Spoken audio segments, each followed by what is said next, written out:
हमने आपको 2-3 दिन पहले ही घटना सुनाई थी। उस घटना के साक्षी उस गांव में होकर के आए महाराज भी आज यही हैं, सुरेश महाराज, कि एक घर में सांप घुस आया। वो सांप कोई पूर्व जन्म का बदला लेने के लिए आया था। कौन सा गांव है सुरेश महाराज? कहां? रतलाम की घटना है ना, आलोट की घटना है ये, कि घर में सांप घुस आया। हम नहीं पहचान पाते कि वो सांप कौन सा है। सांप जंगली है, सामान्य है या बैरी है पिछले जन्म का, लेकिन गाय माता सब कुछ जानती है, सब कुछ। विचार करिए, गो तो घास में भी छोटा सा मिट्टी का टुकड़ा हो तो अलग निकाल देती है। गौ माता परिपूर्ण शाकाहारी है, भूखे मर जाएगी लेकिन कीड़े मकोड़ों को तक नहीं खाएगी। ऐसी गाय माता ने जब घर में बैठे हुए सांप को देखा तो झट से मुंह में पकड़ करके खींच लिया। थोड़ा सा मुंह में गया कि वो सांप छूट गया, दोबारा फिर से मां ने पकड़ा और पूरे के पूरे सांप को निगल गई और उस परिवार को हमेशा हमेशा के लिए उस भयंकर विपदा से बचा लिया। आश्चर्य की बात, वो गाय माता 8 महीने की गर्भवती। काला भुजंग विष गाय माता को चढ़ सकता है, उसका बच्चा मर सकता है। गाय माता ने इस बात की परवाह नहीं की, कहा मैं चली जाऊं तो चली जाऊं, मेरा बच्चा चला जाए तो चला जाए, लेकिन ये गौभक्त परिवार सुरक्षित रहना चाहिए। उस गाय माता, सांप को गाय माता खाती है क्या? कितनी आश्चर्यजनक घटना है इस कली काल में। इससे बड़ा प्रमाण और कहां चाहिए, क्या चाहिए?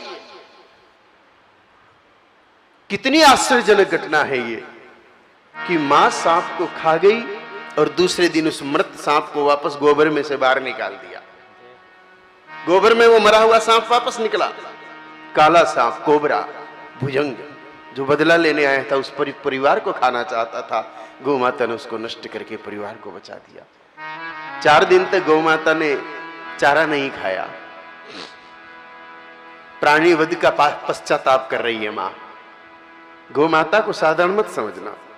4 दिनों तक वो गाय माता भूखी रही, पानी भी नहीं पिया, घास भी नहीं खाई, कि इसको बचाने के लिए उसके प्राण लिए। इसीलिए पापी के भी प्राण लिए तो भी पश्चाताप तो करना ही पड़ेगा। पांडवों ने दुष्ट दुर्योधन, दुशासन इत्यादि को मारा तो उसका पश्चाताप करने के लिए पांडव हिमालय पर गए।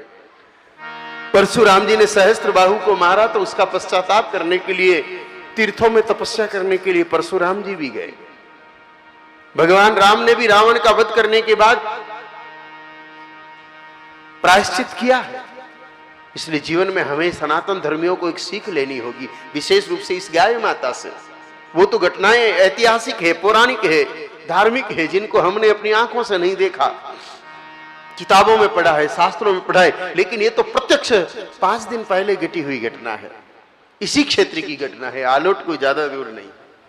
विचार करिए, गाय माता 4 दिन तक आहार नहीं लेकर के ये संकेत देती है कि हम चाहे दुश्मन का भी वध करें, दुष्ट का भी वध करें, उसका प्रायश्चित जरूर कर लेना चाहिए। प्रायश्चित करने से मन में निर्बलता आती है, नहीं तो कठोरता आएगी, और वह कठोरता एक दिन अहंकार में बदल जाएगी, और वह अहंकार एक दिन हमारे जीवन की लीला को खराब कर देगा। जिस उद्देश्य से हम पृथ्वी पर आए उस उद्देश्य से हमें भटका देगा। हमारा धरती पर आने का एकमात्र उद्देश्य उस परम तत्व को प्राप्त करना, भगवान से मिलना, उससे एकाकार हो जाना।